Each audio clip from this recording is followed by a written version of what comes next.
Hi, I'm Dr. Rita Ellithorpe. I'm a member with First Works Baptist Church here in Los Angeles area. And as a doctor, I'm a medical doctor who practices in Tustin, California. I've been there 20 years, practicing totally about 40 years, including about 9 years of active duty as a military emergency room physician. And I'm quite familiar with the seasonal flu and cold viruses. And I thought I would take a minute to share some of my experience and my estimation of what I think the COVID-19 virus is and may give you some good suggestions about how to improve your immune system and stay well. But I'd like to begin by giving you a little bit of statistics. Every year we have the flu virus. That officially begins October 1st and it goes through mid-March of every year. And the flu season for the year 2019 to 2020 has been documented at cdc.gov, and you can look these numbers up yourself as well. I do this every year. And what we find is anywhere between roughly 25 million to about 60 million people are exposed to the annual flu virus. And I'm going to say those numbers again, 25 million to about 60 million people are exposed. And out of that exposure to the flu every year, there's roughly about 500,000 hospitalizations, some years a little less, some years a little more. And of that, the deaths from the flu complications is somewhere in the realm of around 55,000 deaths, pretty much every year. And so in that perspective, when I look at today, I looked at John Hopkins coronavirus active map, and on that, the data actually showed this morning that in the United States, there were 2,952 cases identified, 57 deaths, and 12 recoveries so far. And so in that light, I need you to get a perspective about viral illnesses. The fact is that the vast majority, 80+%, are over 80 years old that succumb to this, but far more to the common flu that we have every year. The vaccine last year, even at cdc.gov, estimated that the flu vaccine last year was about 47% effective, which means it really wasn't very effective. And so I need you to understand that healthy personal responsibility for your lifestyle, your diet, your immune system, your social interactions, the concern for your family, your elderly seniors, this is more important every year than a guesstimation, their best estimates to develop a flu vaccine, in my opinion, as a doctor practicing 40 years. Now, what are those things? Well, I also do research, and in research and publication, we have found that vitamin D, supplementation vitamin D3, is found to actually impact and reduce the illness incidence, the complication and death rate of people with viral upper respiratory illnesses. This is not a question. You can go to the British Journal of Medicine from September 2017, and you'll see vitamin D reduction in the viral illnesses, upper respiratory viral illnesses. This is being referenced all the time. There is a good YouTube program you can follow, and it's called MedCram, spelled M-E-D-C-R-A-M, MedCram, by Dr. Saluth, who is a pulmonologist and infectious disease, well, I think he's a intensivist. He works with the very ill in the ICUs. And so he sees the acute respiratory distress, failures, and syndromes that occur from the seasonal flu and possibly COVID, but he hasn't seen one yet. He puts out a daily, Monday through Friday, video on looking at John Hopkins coronavirus mapping, the incidence in the United States, and he is pulling up articles referencing the British Journal of Medicine on vitamin D in 2017. And these statistics are fantastic, okay, as far as helping maybe prevent you getting a viral illness of any sort, or reducing the severity if you get it, and greatly and significantly reducing the death rate. Number two, that virus has to penetrate through your cell membranes. One of the things that that virus does is it needs to replicate its RNA inside of you to make more virus.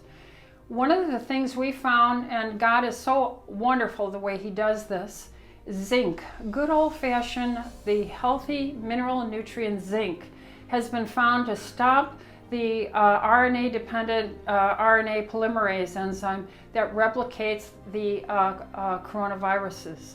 Now, this is established research science. We've known this since 2010 after SARS-2, and again in 2014. They have looked at studies about just good zinc levels. Now, as a practicing physician who does food research, I have found that the general populations coming to me, even the healthy young man, I do mineral assays, I do vitamin D assays. They're typically all low. Very low. I would say, if you asked me for an estimate, I would say 90% of all Americans are low, even the healthy young men. I would also say I do mineral assays, and they're low on magnesium often, and zinc. And why is this? Because of our cheap, processed food, lazy type of eating that's too high in carbs. And you know, sugars, even fruit sugars in a glass of orange juice will suppress your immune system, the ability of it to reach out and phagocytize or eat up bacteria or other things. And so you have, if you're concerned about the coronavirus, you must take personal responsibility to not have a high carbohydrate diet. And orange juice is not a good choice. Eat an orange versus drinking a glass that had 10 oranges squeezed into it with all that sugar of the fruit sugar in it. That suppresses your immune system. The other thing is, meat is a rich source of zinc. I would, of course, recommend grass-fed. Fish, and the highest natural source of zinc are oysters, okay? So egg yolks, eggs, meat, fish, these are tremendous sources of natural existing zinc. It does exist in seeds and legumes, but legumes have a terrible thing associated with it, and that is they have phytates. These are plant chemicals that bind zinc. Grains, even rice. If you give rice to a human being in a study that you also gave zinc, you will literally pull down that zinc absorption by at least, say, 70%. So there's a problem with being a vegetarian and getting enough zinc. And so I warn my patients who are vegan vegetarians that the phytates and all these grains and legumes will fight their mineral sufficiencies. Another thing, there is wonderful research now even being published that vitamin C intravenously has been given to the people in China. There's 3 studies going on about high-dose vitamin C intravenously. They've done this in South Korea and having great results. These results are not being published, but the verbal results we're getting back from the Chinese doctors it's very beneficial. I will tell you that in the United States, there exist studies, even from Virginia, as well as Oklahoma, studies showing high-dose intravenous vitamin C had as much as 50%, 46% reduction of mortality in severe upper respiratory distress syndrome, which is causing the deaths in the COVID-19 virus and all viral upper respiratory illnesses that are fatal. Another thing is, there are medicines like chloroquine. Chloroquine has been given to missionaries for years when they go in mosquito-infested regions that carry malaria. And malaria has been treated with chloroquine for years, and we found that hydroxychloroquine actually enhances zinc transmission into the cell, and we believe that is why they're able to fight off the malaria pathogen. But we found that hydroxychloroquine also brings in zinc to stop the replication of the corona 2 virus. This is established science. This isn't conjecture. Another thing is macrolides. What are these? Have you ever had a Z-Pak or been given azithromycin? These antibiotics are well-known carriers that help transmit zinc into the cell. It isn't so much that it is the killing agent, these antibiotics, but it is allowing the natural zinc to come through and do its job. So when I study the Bible, when I study medicine, when I look at the statistics, I see the hand of God using his wonderful creation all the time. And so remember, lower your carbohydrates. Eat a low-carb lifestyle diet. Number 2, drink plenty of water. Don't go for juices. It's full of sugar. Number 3, get a good night's sleep. We have research that also shows a healthy, full 7 hours of sleep is very immune enhancing. Number 4, I would also encourage you to follow all the standard hygienic, don't cough into a handkerchief or into your elbow, social distancing. If you're ill, stay home. If your child's ill, please keep your child home. Be very careful about washing off commonly touched surfaces, your refrigerator handles in the house, your door handles, etc., etc. Drink plenty of water. And then I would encourage you to look at getting a diet rich in zinc-rich foods.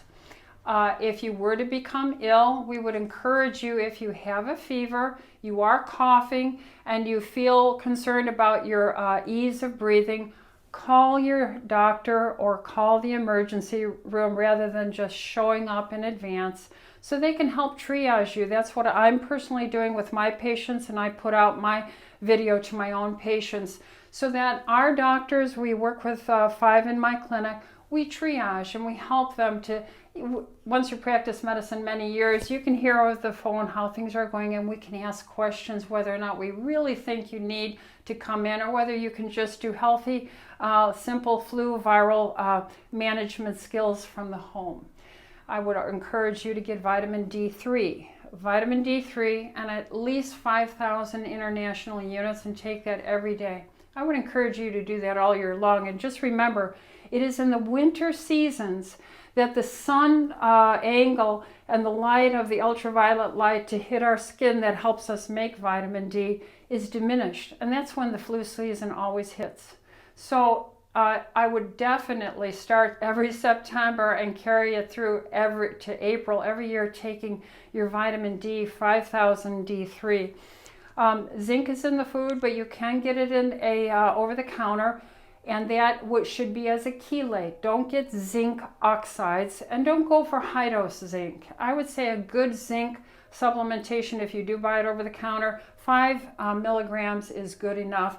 Get it as zinc sulfate, zinc glycinate, zinc orotate. These are amino acid chelated, joined together with the mineral to the amino acid, not zinc oxides or zinc picolinate. That's another story for another biochemical day. But just look for that if you want to do that. And I would tell you one more thing. They found quercetin. Quercetin is a natural occurring herb that we get from the plant kingdom. It's over the counter as well, just like zinc and vitamin D3. Quercetin works as a antihistamine, okay? But quercetin is what we call something that helps get zinc into the cell to fight viral replication. Quercetin, how much do you need? I take 1 gram every day. I'm B positive blood type. I have bad allergies, so I take quercetin every day. But I also know that it is protecting me every time I see a patient. I would also ask you to pray for the healthcare providers. We aren't staying home. We are showing up every day to do our job to help our patients and field the phone calls and all. So pray for us and pray that God protects us. Well, thank you for watching this. And we from First Works Baptist Church here in Los Angeles and Pastor Mejia want to encourage you to stay in the Word. That's your best health insurance. And follow these helpful measures, I hope, to keep you and your family safe. God bless.